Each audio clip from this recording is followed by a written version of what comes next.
renouvellement de notre esprit en la forme du Fils de Dieu. Oh, nos cœurs vibrent à la pensée, et la joie inonde nos âmes de savoir que nous pouvons être appelés fils et filles de Dieu. Nous vivons actuellement les tout derniers moments qui précèdent sa seconde venue. Toutes les nations et les royaumes frémissent sous nos pieds. Toutes les choses du monde sont en train de disparaître. Mais nous savons qu'un jour il viendra et nous emmènera dans un royaume qui n'aura jamais de fin et qui ne sera jamais ébranlé. Et pensez que nous sommes maintenant les sujets de ce royaume. Ô Dieu, circoncis notre cœur et nos oreilles aujourd'hui par le Saint-Esprit, à travers le lavage d'eau de la parole. Car nous le demandons en son nom et pour sa gloire. Amen.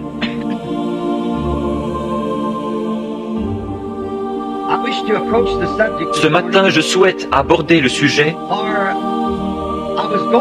J'aurais parlé de quelque chose d'un peu différent s'il y avait eu un service de guérison. Mais nous avons annoncé que les cartes de prière seraient distribuées de 8h à 8h30 ou 9h. Et Billy est venu à la maison il y a quelques minutes et a dit qu'il n'y avait presque personne ici. Il n'a donc pas distribué de cartes de prière. Ainsi, j'ai pensé prendre ce texte pour corriger l'Église. Et j'aimerais parler du sujet suivant, une Église séduite par le monde. Je souhaiterais lire un passage maintenant dans le livre des Juges, au chapitre 16, depuis le verset 10. Delilah dit à Samson, « Voici, tu t'es joué de moi, tu m'as dit des mensonges. Maintenant je te prie, indique-moi avec quoi il faut te lier. » Il lui dit, « Si on me liait avec des cordes neuves, dont on ne se fut jamais servi, je deviendrais faible et je serais comme un autre homme. » Delilah prit des cordes neuves avec lesquelles elle le lia. Puis elle lui dit, « Les Philistins sont sur toi, Samson. » Or, des gens se tenaient en embuscade dans une chambre, et il rompit comme un fil les cordes qu'il avait au bras. Delilah dit à Samson, « Jusqu'à présent tu t'es joué de moi, tu m'as dit des mensonges. Déclare-moi avec quoi il faut te lier. » Il lui dit, « Tu n'as qu'à tisser les 7 tresses de ma tête avec la chaîne du tissu. » Et elle les fixa par la cheville. Puis elle lui dit, « Les Philistins sont sur toi, Samson. » Et il se réveilla de son sommeil, et il arracha la cheville du tissu et le tissu. Elle lui dit, « Comment peux-tu dire, je t'aime, puisque ton cœur n'est pas avec moi? Voilà 3 fois que tu t'es joué de moi, et tu ne m'as pas déclaré d'où vient ta grande force. »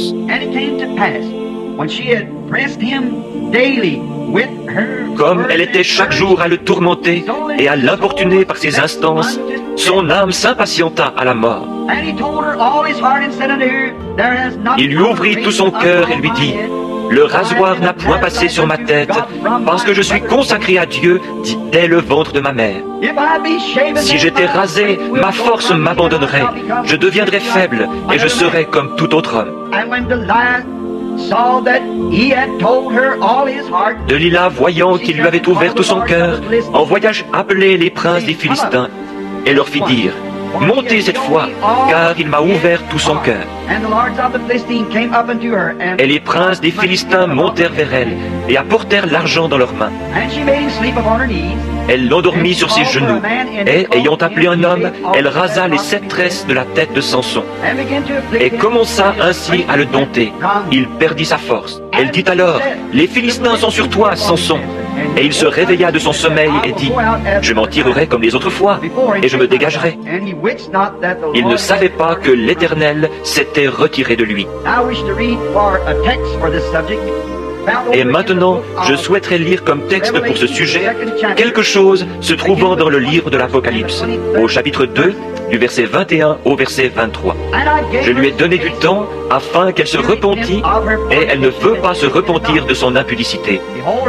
Voici, je vais la jeter sur un lit et envoyer une grande tribulation à ceux qui commettent adultère avec elle, à moins qu'ils ne se repentent de leurs œuvres.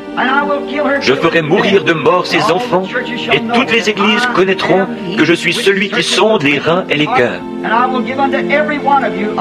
Et je vous rendrai à chacun selon vos œuvres. Puisse le Seigneur ajouter ses bénédictions à la lecture de sa parole. Samson, ressemblant beaucoup à l'Église, a bien débuté. Il est bien parti. Au départ, il fut appelé un vaillant héros. Il commença en servant le Seigneur, en gardant ses paroles et en accomplissant ses commandements. Et c'était un peu semblable à l'Église. Elle aussi est partie, comme on le dirait dans le monde, elle est partie du bon pied. Elle a commencé à observer les commandements du Seigneur. Et tant que Samson suivait le Seigneur utilisait Samson.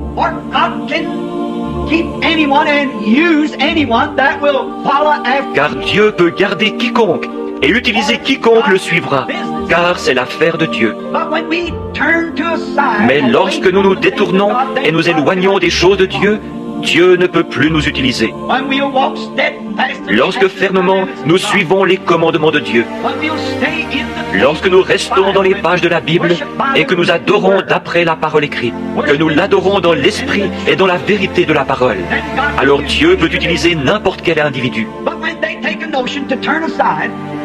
Mais lorsque l'idée lui vient de se détourner vers quelque chose d'autre, alors Dieu ne peut plus l'utiliser. Ainsi, Samson représente de façon bien remarquable l'Église d'aujourd'hui. Lorsque l'Église était à ses débuts, Dieu pouvait utiliser l'Église, car l'Église marchait diligemment selon les commandements du Seigneur. Elle observait toutes ses ordonnances et ses lois. Elle mettait en pratique tous ses commandements. Et Dieu était avec l'Église. Mais l'Église a l'air de s'être terriblement affaiblie. Rappelez-vous, nous ne sommes pas à un pique-nique, nous sommes sur un champ de bataille. Bien des gens pensent qu'une fois devenus chrétiens, ils ont fait tout ce qu'il fallait, qu'alors le problème est réglé pour toujours, et que, parce qu'ils sont devenus chrétiens, tout ira comme sur des roulettes. Ne vous mettez jamais cela en tête. Car si je suis devenu chrétien, c'est pour combattre le bon combat de la foi. Si je suis devenu chrétien, c'est pour aller au front.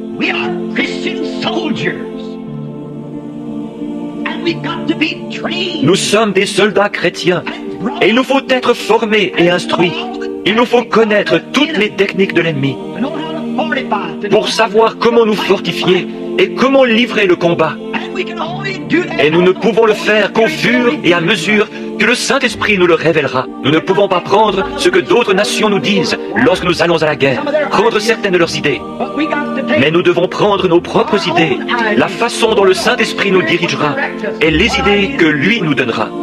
Car il est le commandant en chef de l'armée des chrétiens.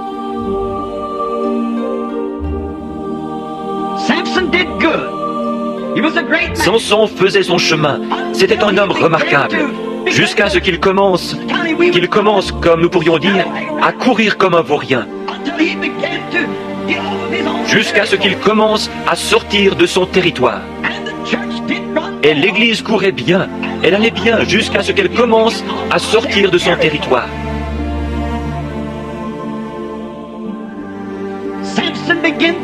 Samson a commencé à flirter. Et il ne flirtait pas avec des jeunes filles israélites, mais il a commencé à flirter avec des jeunes filles des Philistins. Et c'est un peu similaire à ce que l'Église a fait. Elle n'a pas commencé à faire la cour aux siens, mais elle est partie vers les incroyants. Et elle a commencé à flirter avec les incroyants.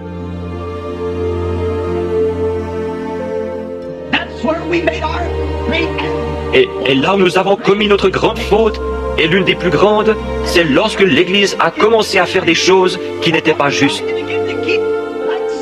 Elle a commencé à avoir comme Samson de mauvaises fréquentations.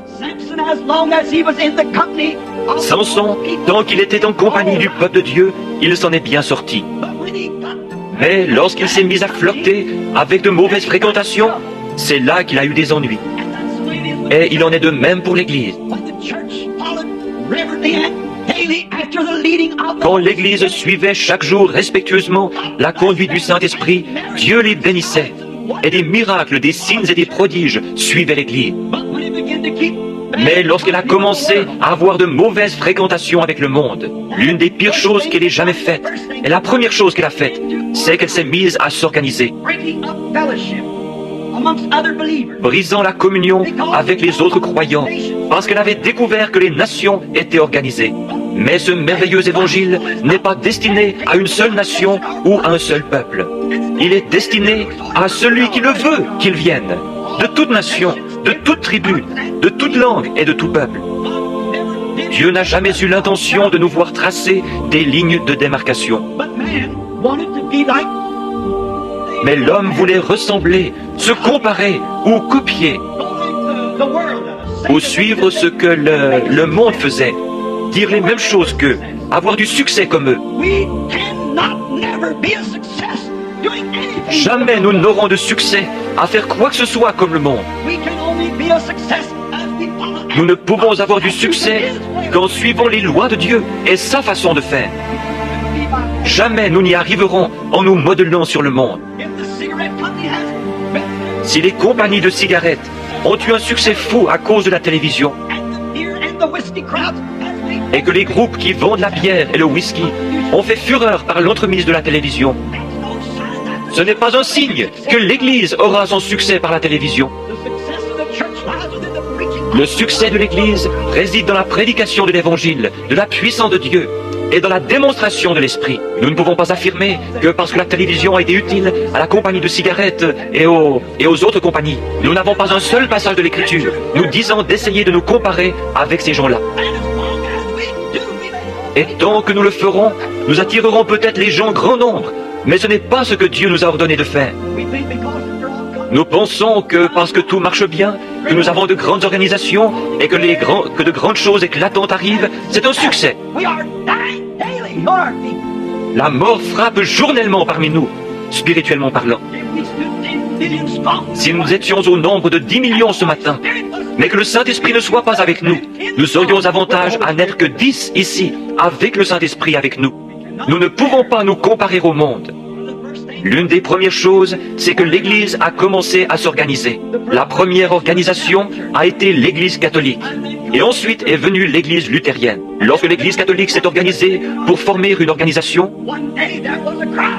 un jour un cri s'est fait entendre. « Les Philistins sont sur toi, Samson !» Et Samson a brisé les cordes des liens de l'Église catholique. Alors Martin Luther est sorti avec l'organisation. Ensuite, ils ont lié l'Église avec une autre corde, comme Delilah l'a fait. Et alors, ils ont commencé, plutôt que d'avoir des hommes appelés de Dieu, des hommes appelés par le Saint-Esprit. Peut-être qu'ils ne connaissaient pas leur ABC, mais ils connaissaient Christ. L'Église est alors mise à la recherche de l'élégance et à suivre le style des orateurs politiques. Et il leur fallait donner à leurs prédicateurs des diplômes de docteur. Chacun devait être un docteur en théologie.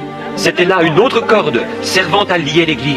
Les hommes vont étudier. Chaque séminaire essaie de produire un plus grand érudit, afin que leurs églises puissent se vanter. Notre pasteur est docteur en théologie. Et qu'ont-ils fait? L'un essaye de surpasser l'autre en connaissance. Eh bien, cela ne veut rien dire du tout aux yeux de Dieu. Il est inutile pour un homme d'essayer de se servir de sa connaissance mondaine pour plaire à Dieu. C'est une abomination aux yeux de Dieu. Jamais vous ne plairez à Dieu avec des ambitions mondaines et une connaissance selon le monde, parce que c'est inimitié contre Dieu, dit l'Écriture. Il ne peut pas faire cela. Et chacun essaye d'avoir toute la connaissance. Ils savent exactement ce qu'il faut faire et quelles paroles prononcer. Et cela devient simplement un discours politique au lieu d'un message puissant et démontré par le Saint-Esprit qui pénètre dans le cœur de l'homme et dévoile le péché. Ils sont formés pour des discours politiques et nous n'avons pas besoin de cela. La parole ne nous est pas venue seulement, ou plutôt l'évangile en parole seulement, mais à travers la puissance et la manifestation du Saint-Esprit. C'est ainsi que l'évangile a été annoncé, par la démonstration de la puissance du Saint-Esprit. Mais tous ces hommes partent au séminaire et ils y reçoivent une grande instruction. Ils apprennent comment se tenir devant les gens, comment se présenter, comment s'habiller et comment agir. Ils apprennent à ne jamais faire d'erreur grammaticale. Maintenant, tout cela est de mise pour un discours politique. Mais nous ne recherchons pas les paroles enchanteresses des hommes. Paul a dit, l'évangile que je prêche n'est pas venu comme cela. Il est venu par le renouvellement du Saint-Esprit et par des démonstrations de puissance. Cela ne vient pas par un discours bien énoncé, afin que votre sagesse soit, ou plutôt que votre confiance soit dans la sagesse des hommes. Mais cela est venu à travers la démonstration de la puissance du Christ ressuscité. C'est ça l'évangile. Le connaître lui, dans la puissance de sa résurrection. Chaque homme se croit un peu plus intelligent que l'autre. Chaque dénomination aussi. Les méthodistes diront, nous avons l'homme le plus intelligent. Les baptistes diront, et l'église de Christ, etc. Ils diront tous, oh, nous sommes les plus brillants. Nous, nos gens, nous ne laissons pas n'importe quel homme ordinaire aller prêcher l'évangile. Non, ils les choisissent minutieusement. Oh, Dieu ait pitié. Ils les trient sur le volet. Une fois endoctrinés par leur enseignement particulier, ils les placent alors dans l'église. Dieu n'a pas du tout accès à lui. Pour me prêcher, je veux quelqu'un qui ait été choisi minutieusement par le Saint-Esprit. Quelqu'un que Dieu ait suscité, qui n'ait pas été choisi par des hommes ou des dénominations. Ils en font une question de connaissance. Ils disent, oh, nous savons tout ça. Et certains d'entre eux ne connaissent pas la première lettre de l'alphabet du Saint-Esprit. Ils le renient. Cela me rappelle un petit livre que j'ai lu un jour en Californie, il y a environ 10 ans. Je l'ai pris dans un vieux magasin de journaux. Le nom de l'auteur m'échappe. Ce n'était qu'un petit livre à 4 sous, mais il contenait beaucoup de bon sens, bien qu'il semblait un peu humoristique. Mais j'ai trouvé quelque chose là-dedans qui me semblait venir de Dieu. Et l'une des petites histoires commençait comme ceci.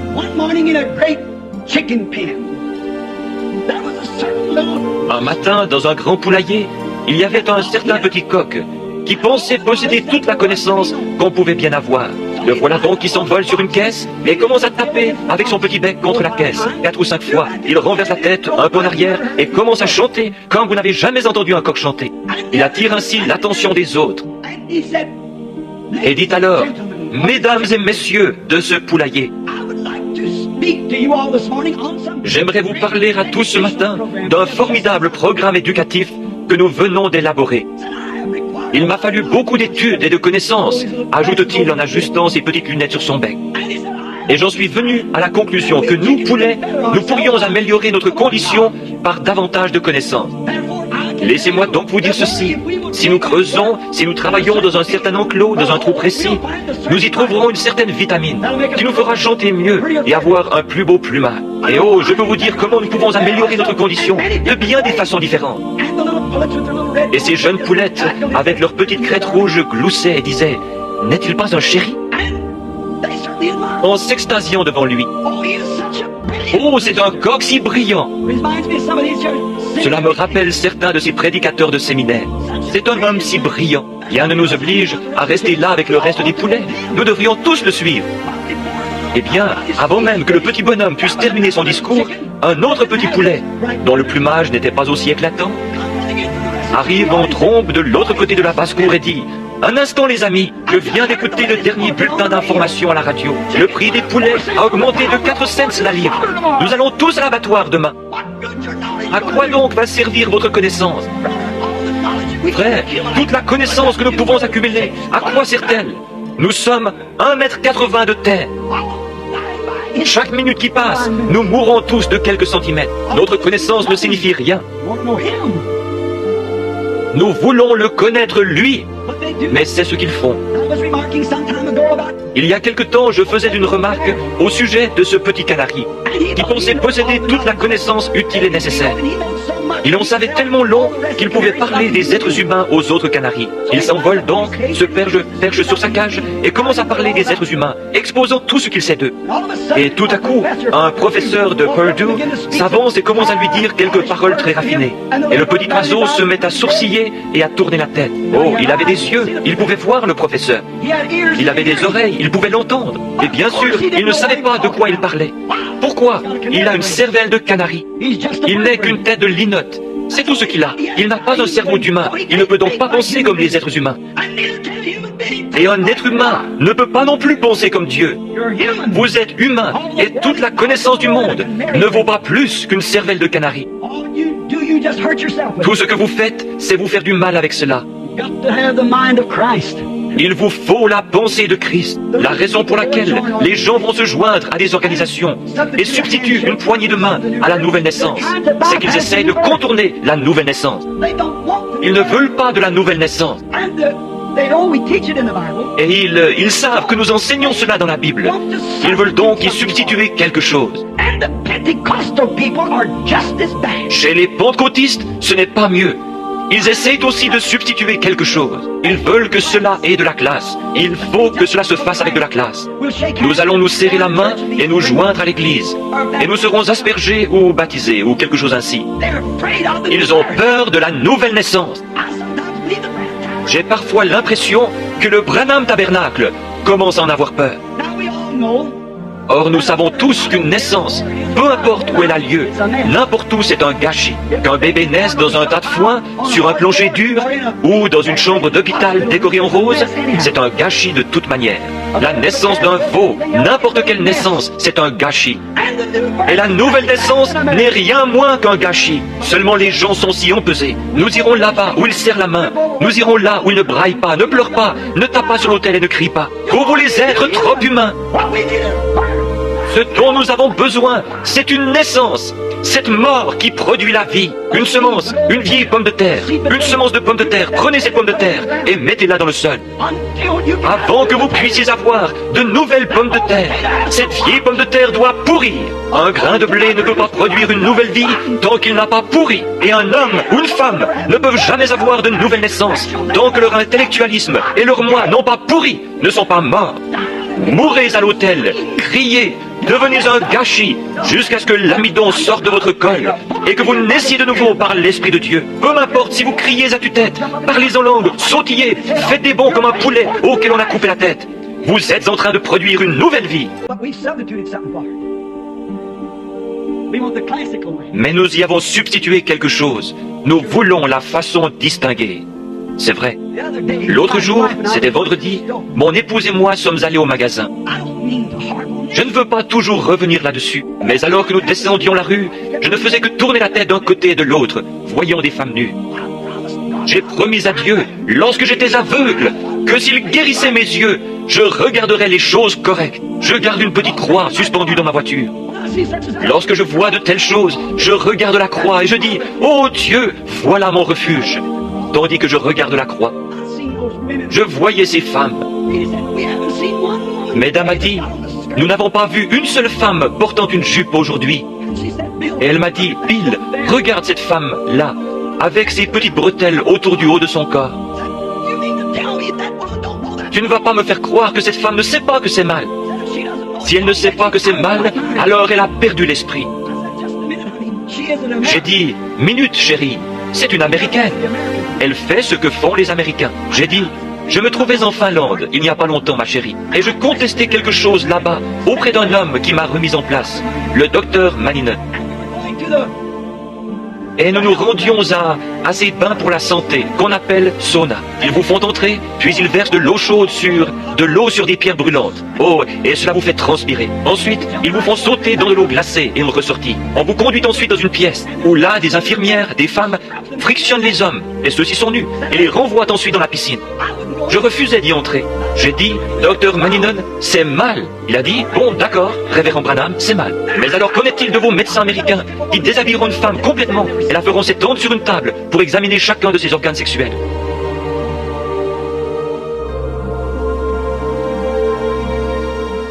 Qu'en est-il de vos infirmières dans les hôpitaux?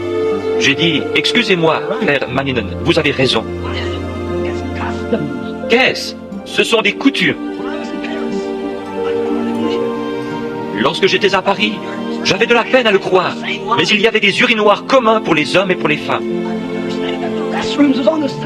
Je ne pouvais pas comprendre que ces toilettes au bord de la route servaient à la fois aux hommes et aux femmes. Je n'arrivais pas à croire que lorsque les femmes allaient se baigner à la plage, un jeune homme avec sa petite amie, il n'y avait pas de cabine. Ils enlevaient simplement tous leurs vêtements jusqu'au dernier, se tournaient ensuite le dos, mettaient une petite bandelette et s'en allaient nager. Mais c'est ainsi. Ils n'y font pas attention. C'est une coutume de la France. En Afrique, femmes et hommes, les jeunes comme les vieux, marchent dans la savane, complètement dévêtus, sans avoir jamais su ce que c'était que des toilettes, et ainsi de suite, ni même pris la peine de se cacher à la vue des autres. Mais ils ne font pas la distinction. Ils ne connaissent pas autre chose. Ce sont des coutumes des nations. Mais j'ai dit, chérie, nous sommes différents. Nous sommes d'une autre nation. Nous sommes des pèlerins et des étrangers ici. Voilà pourquoi ces choses nous paraissent si fausses. Car la Bible dit que ceux qui professent de telles choses montrent qu'ils sont pèlerins et étrangers et qu'ils cherchent une cité qui est à venir. Tout homme ou toute femme, qu'ils habitent en Italie, en France, en Afrique ou ailleurs, une fois nés de nouveau du Saint-Esprit, ils ne feront pas ces choses-là. Ils ne porteront pas ces vêtements-là. Ils n'agiront pas ainsi parce qu'ils sont d'une autre nation dont le dirigeant et le constructeur est Dieu. Nous sommes du ciel. L'Esprit qui est en vous motive votre vie. Si vous êtes Américain, vous ferez comme font les Américains. Si vous êtes Français, vous ferez comme font les Français. Et vous critiquerez les autres. Mais si vous êtes de Dieu, vous agirez comme ils le font au ciel. Parce que votre esprit vient d'en haut et il vous dirige. Une petite chose à laquelle vous pourriez regarder. Dans l'Écriture, ceux qui cherchaient cette nouvelle cité agissaient différemment. Ils professaient qu'ils étaient pèlerins et étrangers. Ceux du côté de Caïn sont devenus des fugitifs et des renégats, tandis que les chrétiens étaient des pèlerins et des étrangers. Un fugitif n'a pas de chez soi. Un renégat est un affreux individu. Mais un pèlerin, c'est quelque chose de réel. Il vient d'un pays véritable, d'une autre nation, et il essaie de trouver son chemin pour rentrer chez lui, démontrant par sa vie qu'il est différent, qu'il vient d'un autre pays. Voilà pourquoi il agit ainsi. Mais pourtant, ces gens qui agissent ainsi, ces gens qui portent ces choses, laissez-moi vous raconter quelque chose. En Afrique du Sud, j'ai vu 30 000 païens, des indigènes complètement nus. J'ai vu des jeunes filles de 16, 18, 20 ans, des garçons nus comme des vers, se tenant là, avec de la boue sur le visage et tout bariolé, avec des os leur traversant le nez et des morceaux de bois suspendus à leurs oreilles, et avec des os humains se croisant, ou des os quelconques se croisant dans leurs cheveux, des dents d'animaux suspendus à leur corps, nus comme ils sont venus au monde, et ils ne le savaient pas. Mais lorsqu'elles ont reçu Christ, qu'elles sont tombées la face contre terre et ont reçu le Saint-Esprit, elles se sont levées, ont croisé leurs bras sur leur poitrine pour cacher leur honte. Elles se sont ensuite éloignées et ont trouvé des habits avec lesquels se vêtir. Pourquoi? Ils étaient devenus des pèlerins et des étrangers pour ce monde. Alléluia! Ils s'en étaient éloignés. Oui, monsieur. Oh oui, ces gens se déclarent chrétiens. Ils appartiennent à des églises. Ils s'en vont disant, nous sommes méthodistes, nous sommes baptistes, nous sommes pentecôtistes, nous sommes adventistes du 7e jour, nous sommes ceci ou cela. Cela n'a rien à voir. Votre esprit, la vie qui est en vous, c'est ce qui motive et révèle ce que vous êtes. Jésus a dit, c'est à leurs fruits que vous les reconnaîtrez. L'Église est devenue comme Israël l'était au commencement. Ils ont vu que toutes les nations païennes avaient un roi, mais Dieu était leur roi. Ils ont vu que les nations païennes avaient un roi. Ils ont donc voulu faire comme les nations païennes, et ils se sont achetés un roi. Et en faisant cela, ils se sont attirés des ennuis. Petit à petit, il a commencé à entrer. Petit à petit, le monde a commencé à s'infiltrer en eux. Finalement, cela a abouti en Akab. Un roi s'en approchant un petit peu plus, encore un petit peu plus, et finalement, cela a fait sortir la vie qui était en eux. Ils ont continué ainsi, et lorsque le vrai roi est venu, ils ne l'ont pas reconnu. Et c'est ce que l'Église a fait.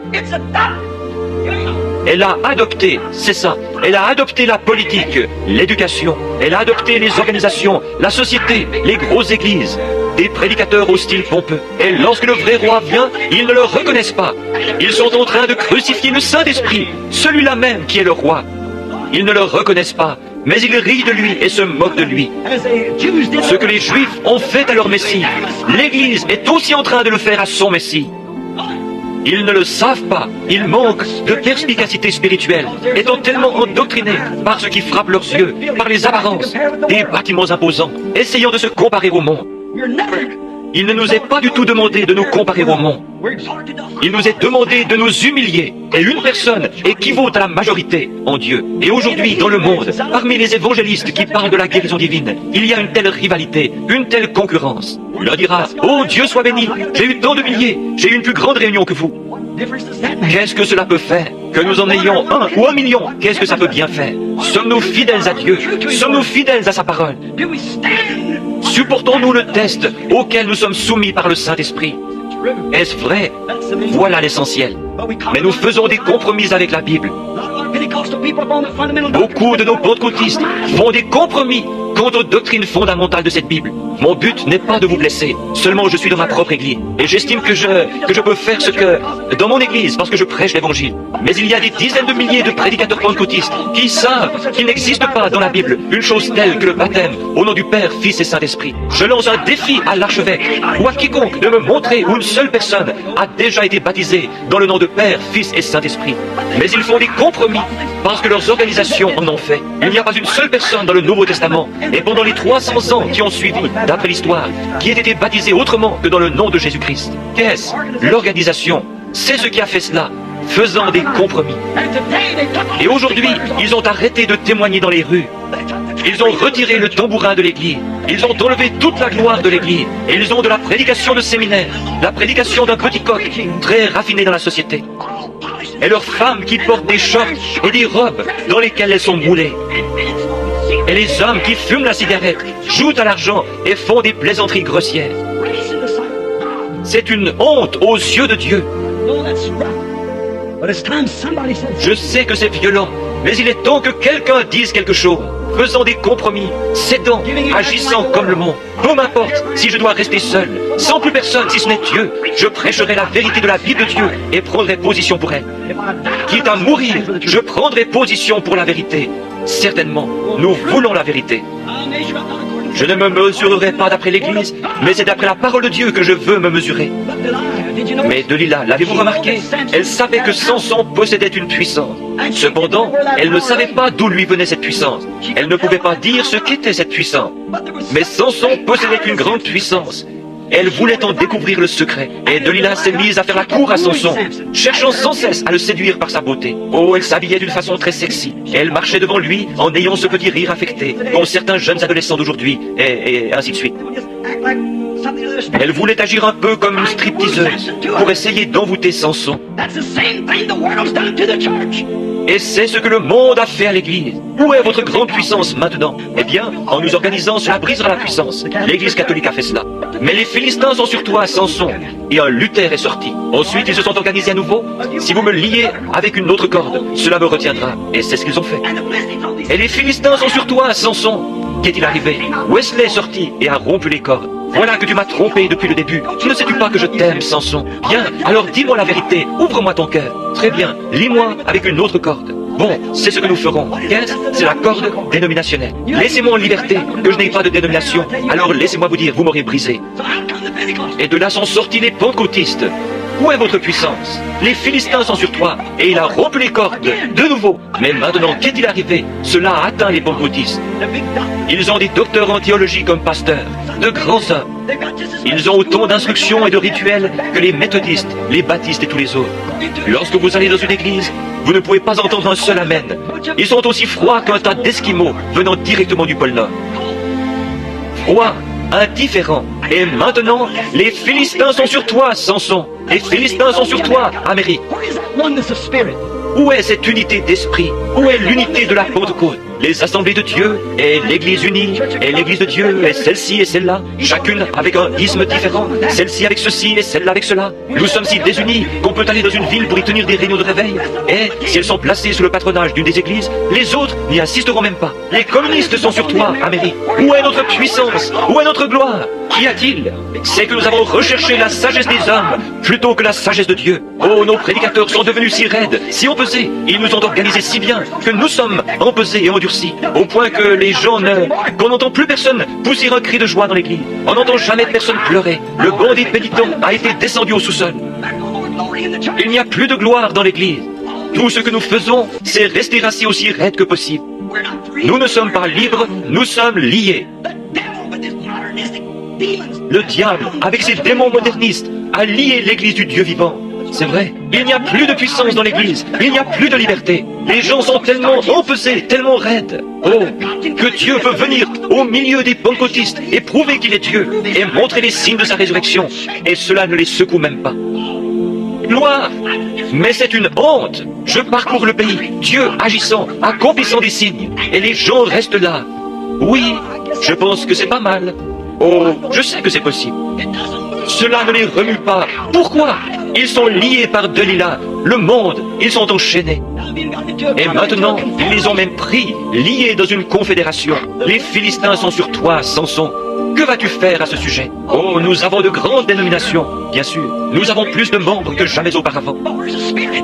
Mais où est l'Esprit? Où est le Saint-Esprit? C'est ce que le diable a fait. Il est entré dans l'Église en lui faisant la cour. Il a courtisé l'Église sans arrêt. Venez à moi, je vous donnerai un immense tabernacle par ici. Si vous faites simplement ceci, si vous acceptez de vous débarrasser de ce prédicateur fanatique que vous avez, pour prendre un docteur en théologie qui a du bon sens, nous bâtirons une belle grande Église, de style classique, et nous serons comme les autres. Honte à vous!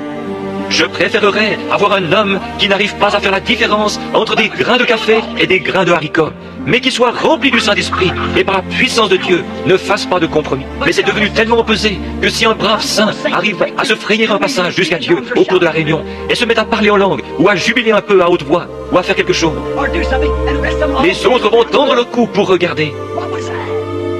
Qu'est-ce que c'était? Je me demande bien. Oh, c'est sûrement un fanatique qui est entré tout à coup.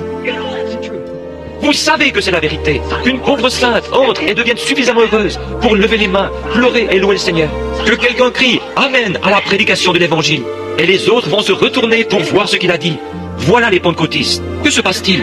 Vous prenez exemple sur les méthodistes, sur les baptistes, et eux prennent exemple sur les catholiques. Et les catholiques prennent exemple sur l'enfer. Et tous ensemble, ils prennent pour modèle l'enfer. C'est vrai, Delilah, enjôleuse, vous a fait adopter de grandes églises, des prédicateurs bien instruits, une meilleure classe de gens. Oh, vous savez, un tel est millionnaire.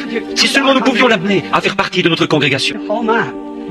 Oh là là, s'il n'est pas né de nouveau, il ne mérite pas d'être là. Peu m'importe qu'il ait $1 million, qu'il possède 40 Cadillacs, tout ce qu'il peut posséder, il doit naître de nouveau, venir à la nouvelle naissance, être régénéré par le Saint-Esprit. Et ensuite, il doit sortir de là, né de nouveau, la morve-au-nez, excusez-moi, pleurant et criant, et se conduisant comme les autres, pour ensuite vivre une vie qui prouvera qu'il l'a reçue. Amen, c'est ce qu'il vous faut. Samson, les Philistins sont sur toi, les communistes sont sur toi, le monde est sur toi, le diable est sur toi. Ils s'en retournent, après avoir vu l'Esprit de Dieu accomplir des miracles et faire des choses témoignant de sa résurrection, comme Jésus l'a promis, et disent « Oh, vous savez, je pense que Frère Branham a beaucoup de télépathie mentale. Mon pasteur a dit que c'était du diable. » Vous, pauvres infidèles, hypocrites pleins d'illusions, aux manières toutes raffinées, vous loups en vêtements de brebis. Jésus a dit, si vous m'aviez connu, vous auriez connu mon jour. Mais vous avez un groupe de Saül qui essaie de vous rendre comme le reste du monde. Nous voulons un groupe d'hommes de Dieu qui ne font pas de compromis avec la parole, mais qui prêchent la vérité et qui s'appuient entièrement sur le baptême du Saint-Esprit. Mais qu'est-ce que le monde a fait? Il vous a enlevé toute votre puissance. Vous êtes nés naziriens, vous de la Pentecôte. Mais il n'y a pas de doute, le monde vous a enlevé votre puissance. Et maintenant, c'est tout aussi empesé que les autres. Qu'allons-nous faire? Que va-t-il arriver? Il y a une chose glorieuse à laquelle je puis penser pour terminer ce texte. Pendant que Samson était lié, nous ne pouvons pas avoir de réveil. Écoutez notre loyal frère, Billy Graham. Un réveil en notre temps. Écoutez crier Oral Roberts. Un réveil en notre temps. Écoutez les autres. Un réveil en notre temps. Comment pouvons-nous avoir un réveil alors que nous sommes liés? Nous avons lié le Saint-Esprit avec nos organisations et nos traditions. Et nous ne pouvons pas avoir de réveil du Saint-Esprit. Amen. Je sais que c'est brûlant, comme le temps, mais c'est la vérité. Comment pouvons-nous avoir un réveil du Saint-Esprit alors que vous êtes si liés et si empesés? Une forme de piété, c'est ce que la Bible a dit qu'ils auraient. Une forme de piété, mais reniant ceux qui ont fait la force. La force de quoi? La force de l'organisation? La force du monde? La force de l'Église? La force du Saint-Esprit, c'est le secret de l'Église. Et lorsque l'Église adopte des prédicateurs instruits et de grands bâtiments et ses parures, au lieu du Saint-Esprit à l'ancienne mode, il ferait mieux de retourner dans le petit local de réunion. Amen, c'est vrai. Comment pouvez-vous avoir un réveil du Saint-Esprit alors que les gens l'étouffent, le lient et en ont peur? Voilà le fond du problème. Les Philistins sont sur toi, mais la seule espérance bénie que nous possédons, c'est que, pendant que Samson était en prison, première chose qu'ils ont faite, lorsqu'ils l'ont attrapé, ils l'ont d'abord lié, ils ont enlevé sa puissance, ils ont trouvé son secret, ils ont trouvé votre secret. Le monde a découvert votre secret. Maintenant, vous, femmes, vous coupez tous vos cheveux, et cela est comme le monde. Et vous, hommes, vous commencez à agir tous comme le monde. On se permet de faire des plaisanteries grossières, d'aller fumer quelques cigarettes, et de sortir avec les épouses des voisins, et tout le reste comme cela, et de boire un petit verre avec les autres, afin de garder son emploi. Je préférerais rester couché à plat ventre, et manger du pain sec, et boire de l'eau plate, et rester propre et pur devant Dieu, plutôt que de faire des compromis pour avoir un quelconque travail. C'est vrai, c'est juste. Restez fidèle à Dieu. Samson, les Philistins sont sur toi. Branham Tabernacle, la mondanité est en train de s'introduire parmi vous. Qu'avez-vous fait? Avez-vous exposé votre secret? Avez-vous exposé ce secret que Dieu vous a donné lorsque vous rouliez là dans la sciure il y a quelques années? L'avez-vous laissé vous échapper et être remplacé par une adoration sociale et cérémonieuse? Que vous est-il arrivé? Dieu peut descendre, accomplir un miracle, traverser tout l'auditoire, disant aux gens les secrets de leur cœur et tout, et guérir les malades et les affligés, et accomplir des signes et des prodiges, et prêcher sa parole avec force par le Saint-Esprit. Et les gens diront, eh bien, c'est pas si mal. Nous aimons bien entendre ça de temps en temps, si nous ne sommes pas trop fatigués. Ça, c'est le Branham Tabernacle. Les Philistins sont sur toi. Dire que dans le passé, lorsque la parole était prêchée, les vieux saints, les larmes aux yeux, se levaient et se mettaient à marcher en sanglotant. Peut-être sans dire un seul mot, mais ils allaient, venaient simplement, 2 ou 3 fois, puis se rasseyaient. Ils étaient tellement remplis du Saint-Esprit, la parole les nourrissait. L'homme ne vivra pas de pain seulement, mais de chaque parole qui sort de la bouche de Dieu. Les Philistins sont sur toi, Branham Tabernacle. Les Philistins sont sur vous, pentecôtistes. Bien sûr, les Philistins vous ont attrapé, vous les autres. Il y a longtemps déjà, lorsque vous vous êtes organisés si serrés, que rien ne pouvait entrer, à moins d'être soit presbytérien, baptiste, méthodiste, catholique ou quelque chose comme ça. Vous ne vouliez rien avoir à faire avec les autres. Ainsi, en réveillant notre temps, comment pouvons-nous l'avoir, alors que celui qui normalement donne le réveil est lié par le monde? Dieu n'entrera pas là où se trouve le monde, vous pouvez en être sûr. Si vous fréquentez le monde, alors c'est terminé. Lorsque vous laissez le monde s'infiltrer et que vous vous mettez à agir comme le monde, alors vous êtes fini. Mais lorsque vous couperez tous les liens, toutes les chaînes du monde, et que vous viendrez à Dieu, alors Dieu vous utilisera jusqu'à ce que vous vous remettiez à flirter. Mon seul espoir ce matin, pour terminer mon message, le voici. Pendant que Samson était lié, une nouvelle chevelure a poussé. Oh Dieu, envoie-nous une autre église, juste avant la fin des temps. Une église telle que la puissance du Saint-Esprit puisse la pénétrer dans la démonstration de l'Esprit et que Marc 16 puisse accompagner l'église. Acte 2:4, Acte 2:38, que tout cela accompagne constamment l'église. Les signes et les prodiges accompagnaient les apôtres. De grands signes de sa résurrection les accompagnaient. Pendant que nous sommes en prison, assurément, Dieu est en train de faire pousser une chevelure quelque part, en vue de la dernière grande mise à mort. Puisses-tu être celui-là, toi, ami chrétien, qui es ici ce matin. Puisses-tu être celui dont la force commence à augmenter. Je prie que ce message ce matin est là-bas dans le pays où il parviendra. J'espère que ce message contribuera à fournir à votre système la vitamine qui produira à nouveau dans votre vie de la puissance spirituelle. Inclinons nos têtes et prions. Ô Seigneur Dieu, Créateur des cieux et de la terre, auteur de la vie éternelle et donateur de tout don qui est bon et spirituel. Prends ces paroles ce matin, place-les dans le cœur et arrose-les, Seigneur. Puissent les gens prier au sujet de ces choses, voyant que le monde a courtisé l'Église et qu'il a finalement découvert sa puissance, trouvé son endroit secret, trouvé où se trouvait son secret et la lui a enlevé. Et il s'est emparé des gens qui une fois criaient victoire, qui une fois avaient la victoire. Et il les a complètement dépouillés, si bien qu'ils restent à la maison le mercredi soir pour regarder un programme à la télévision. Il a retiré la joie de leur cœur et leur a donné davantage d'amour pour le monde qu'ils n'en ont pour Dieu. Il leur a donné plus du monde plus de désir pour les distractions mondaines qu'ils n'en ont pour la prédication de l'Évangile. S'il n'y a pas un grand orchestre et beaucoup d'amusement, d'excitation et de distraction, ils ne veulent plus du vieil Évangile, qui amène des larmes de joie à l'âme, qui ramène la guérison divine, qui redonne les dons apostoliques à l'Église, qui fait intervenir le Christ ressuscité, le Messie de ce jour-ci. Mais ainsi qu'Israël a été lié par ses rois, afin qu'ils ne puissent pas suivre le vrai roi. Le vrai roi, lorsqu'il est venu, ils ne l'ont pas reconnu. Ainsi en est-il aujourd'hui, ô Seigneur. Le roi de gloire est apparu sous la forme du Saint-Esprit.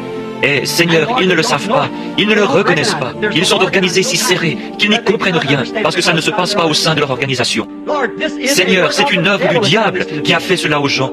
Puisse le Samson de Dieu, puisse ceux qui sont droits de cœur, ceux qui languissent et qui pleurent, qui intercèdent et qui s'accrochent, puissent-ils tenir bon, Seigneur, jusqu'à ce que cette nouvelle chevelure ait poussé, jusqu'à ce que réapparaisse la joie en Sion, et qu'apparaisse un groupe capable de reconnaître et de comprendre, de voir le Messie, les puissances cachées au monde, qu'ils ne sont pas à même de comprendre présentement. Accorde-leur, Seigneur, de voir ceci, car nous le demandons au nom de Jésus. Amen. Just now, oh Lord, send the power just now and baptize everyone. They were in the upper chamber, they were all with one accord. When the Holy Ghost descended, that was promised by our Lord. Oh Lord, send your power just now. Oh Lord, send your power just now. Oh Lord, send the power just now and baptize everyone. Comme je l'aime, envoyez sa puissance, simplement. Ils étaient dans la chambre haute, tous d'un même accord. Tout ce qui était du monde était sorti d'eux. Ils étaient complètement vides et le Saint-Esprit est venu. Aujourd'hui, ils disent, venez vous joindre à l'Église, mettez votre nom dans le livre. Ou alors, inclinez-vous et dites, je confesse Christ comme le Fils de Dieu. Et ensuite, relevez-vous. Le diable fait la même chose, c'est sûr. Le diable a été baptisé lorsque Judas a été baptisé. Le diable est allé prêcher l'évangile lorsque Judas est allé prêcher l'évangile. Mais le diable n'a pas reçu le Saint-Esprit. C'est cela. Voilà où se trouve la puissance cachée. Cette résurrection, cette certitude absolue, sans l'ombre d'un doute. Amen. Il est ici, ce même Saint-Esprit, celui qui était sur le Messie, est toujours sur son Église. Il ne part jamais.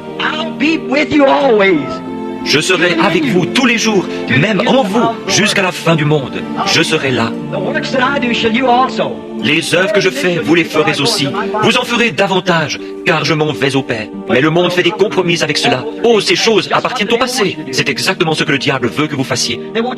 Ils veulent que vous fasciniez. Dieu vous veut baptiser. Dieu veut que vous dites, oh, je ne suis pas pour cette façon de se conduire. Alors allez-y et vivez dans votre péché. Vivez dans votre péché. Mais jusqu'au moment où vous aurez pourri, jusqu'à ce que vous ayez pourri à vos propres idées, que vous ayez pourri à vos propres habitudes, et que vous soyez régénérés et nés de nouveau. Et cette nouvelle vie sera entièrement différente de celle qui est tombée en terre. Un grain de blé va en terre jaune.